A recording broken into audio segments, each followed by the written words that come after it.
It was a cold, dark night. It was 2 days before we're moving. We're surrounded by boxes. We're very, very stressed. I wear glasses. 2 nights before moving, one of the arms fell off. Do you look after your possessions? No.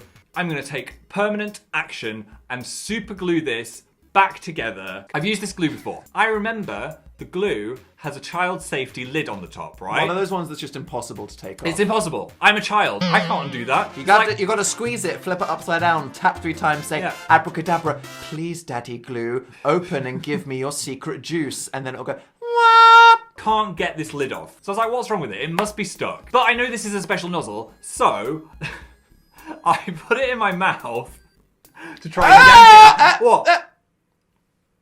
I put it in my mouth.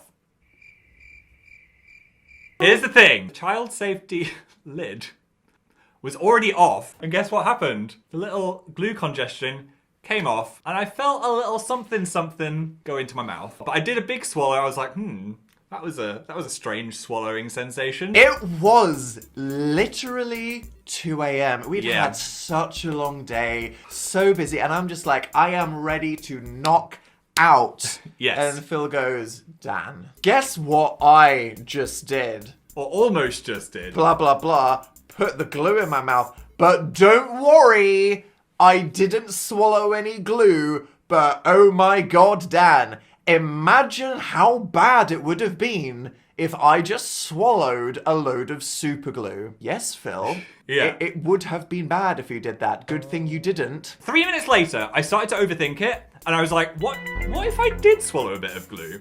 That would be really bad. So I was aware of my own neck all of a sudden. What if my entire neck is being glued together right now? So that part of my brain started to kick in and say, Phil, you've swallowed the glue. The glue is in your throat. You're going to die. You're going to die. So trying not to breathe too much, I slowly walked in to see Dan again and I tapped on the glass. I turned around like, oh, look, here's the glue clown again. What does he want? And it was very apparent to me that something had changed. Yeah. Don't know what had occurred in the last minute, but suddenly Phil was very pale, very ghostly and shaken looking. And in the most serious, quiet tone I'd ever heard, Phil just looked at me and went, cool 999. So I just said, Phil, what have you done? I think I swallowed the glue. Now, look, Phil in this moment was definitely convinced that he was dying in every single way. Every single orifice was filled with glue. He was exploding. He poisoned himself, yada, yada, yada. It did occur to me that I thought maybe Phil thinks he can't breathe because he's panicking. I mean, but that's not the point where I'd be like, Phil, what you need is a best-selling book about mental health. No, you need an ambulance. Here we go. I needed the ambulance. I went into action mode. I was like, okay. No. And obviously my first thought was concern for you. Yes. My second concern was why at 2 a.m.? I sat on the floor trying not to breathe, just like... What seems to be the issue? Oh, my friend swallowed some glue. Describe your friend. Male, 6'3". Oh, okay. How old? Yeah, not 4. That's I need Phil's bag. Laptop charger, phone charger, switch, bag of crisps. Lip balm. Why did lip balm? I don't know. Of course, one of the paramedics, super attractive, very distracting.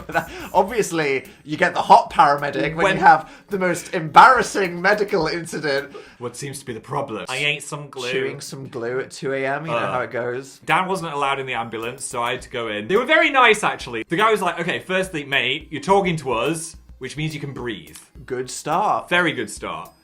Second thing, your heart is beating very fast, so you need to calm down. Cut to Dan. I was just stood outside by myself in a big black coat, looking like a creeper. Yeah. I had nothing to do. I was just stood there holding your bag, like, this is my evening. It's not how I thought my evening would go. I thought I would be asleep right now, but here I am. And I remember I was just stood there twiddling my thumbs, looking at a tree, and then a fox just came past, and I was like, oh yeah, here you are. Typical middle fox. of the night.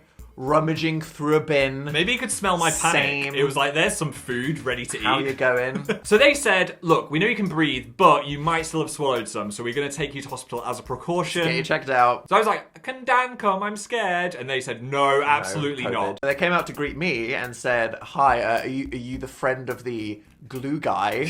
never going to meet this guy ever again. Yes, I am associated with the glue guy. Thank you very much. So they did give me a look of like, how and why? How? I wasn't going to go to sleep at this point. No. You know, like, Phil was like, please just go back to your normal life. I'm sorry that this happened. I'm awake now. Yeah. Thank you. I guess I'll just potter around and put some pans in a plinking box. So the thing about ambulances, I didn't realise, you go backwards. I was going backwards all the way to the thing, and you can't see out the windows. So I felt so sick in the ambulance, and the guy was talking to me about glue and glasses and how things like that happen and how people put things in their butts. And you were just trying to I was like, I'm going to make this worse and pass out because I feel so ill. Made it to the hospital, 3:30 in the morning, and the lady who checked me in was like, hi, there's a 4-hour wait to see a doctor. And I was like, oh my God. Can people just stop Why- having incidents in the middle of the night? What is wrong with everyone in Space London? it out, people. So I sat down, I was like, it's okay, I've got my phone. Look at my phone, 1% battery. Obviously, end of the day. Yeah. Sat in the hospital staring at a blank wall Just appreciating some paint. till 6 in the morning. I got a lot done. It was a very productive night for me. Yeah. A lot of packing. A lot of thinking about how I feel about Phil.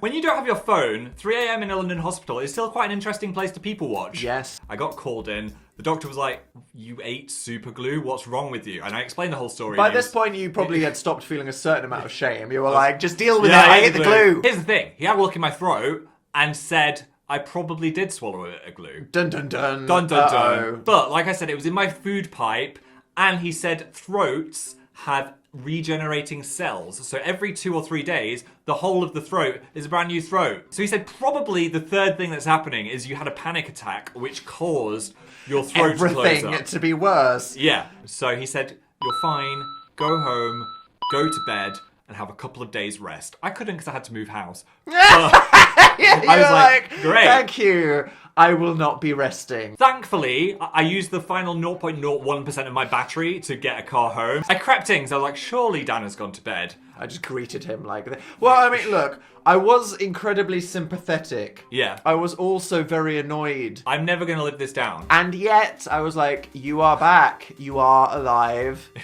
Okay, but... Moral of the story, don't eat glue. Look after your health. In case you needed that profound revelation in life, don't open Hey, poisonous, sticky, unbreathable, undigestible substances with your Wait. freaking mouth. Wait, Danny.